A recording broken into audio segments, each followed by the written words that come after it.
అందరికీ నమస్కారం. నేను మీ ఎంపీఆర్. మన ఛానల్ని తప్పకుండా సబ్స్క్రైబ్ చేయండి.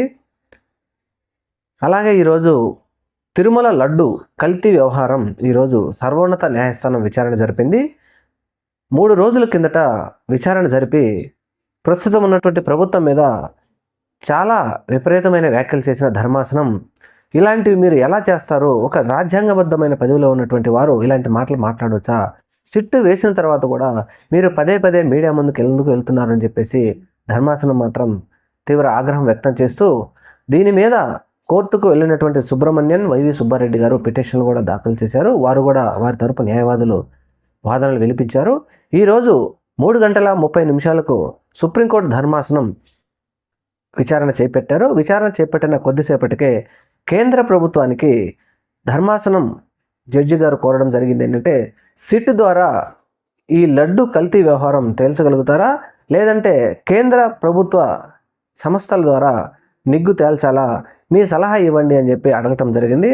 అయితే కేంద్ర ప్రభుత్వం తరపున వచ్చినటువంటి సొలిసిటర్ గారు, ఆ అధికారి గారు, ఆయన మాకు రేపు ఉదయం వరకు టైం కావాలి అని చెప్పడంతో న్యాయస్థానం, సర్వోన్నత న్యాయస్థానం వెంబడే రేపు ఉదయం 10:30 గంటలకు విచారణ మళ్ళీ చేపడతామని చెప్పేసి లడ్డు కల్తీ కేసును మాత్రం రేపటికి వాయిదా వేయడం జరిగింది.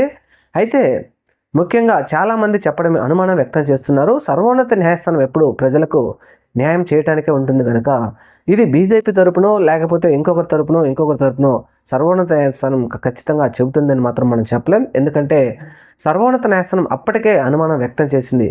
మీ కింద పనిచేసే సిట్ అధికారులు మీరు ఆల్రెడీ ఒక నిర్ణయం చెప్పేశాక దాని మీద విచారణ చేయండి అని చెప్తే ఎలా జరుగుతుందన్నట్టు కూడా గట్టిగా సర్వోన్నత న్యాయస్థానం అడిగింది. కాబట్టి ఎట్టి పరిస్థితుల్లో కేంద్ర దర్యాప్తు సంస్థల ద్వారా కానీ లేదంటే మాజీ సిట్టింగ్ జడ్జిల ద్వారా విచారణ జరపాలని ఖచ్చితంగా ఆదేశిస్తారు.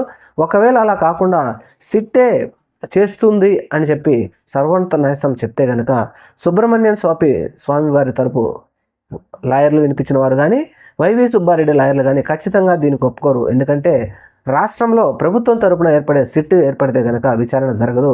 అందువలన కేంద్ర ప్రభుత్వం కానీ మాజీ సిట్టింగ్ జడ్జి ద్వారా కానీ విచారణ జరపాలని కోరుతారు. కాబట్టి ఎట్టి పరిస్థితుల్లో సర్వోన్నత న్యాయస్థానం కేంద్ర ప్రభుత్వ సంస్థల ద్వారా కానీ సుప్రీంకోర్టు ద్వారా కానీ విచారణ జరపడానికే చెప్తారని చెప్తా ఉన్నారు. చూద్దాం మరి రేపు 10:30 గంటలకు సర్వోన్నత న్యాయస్థానం ఎటువంటి విషయం చెప్తుందో వేచి చూద్దాం. Thank you. మన ఛానల్ని తప్పకుండా సబ్స్క్రైబ్ చేయండి.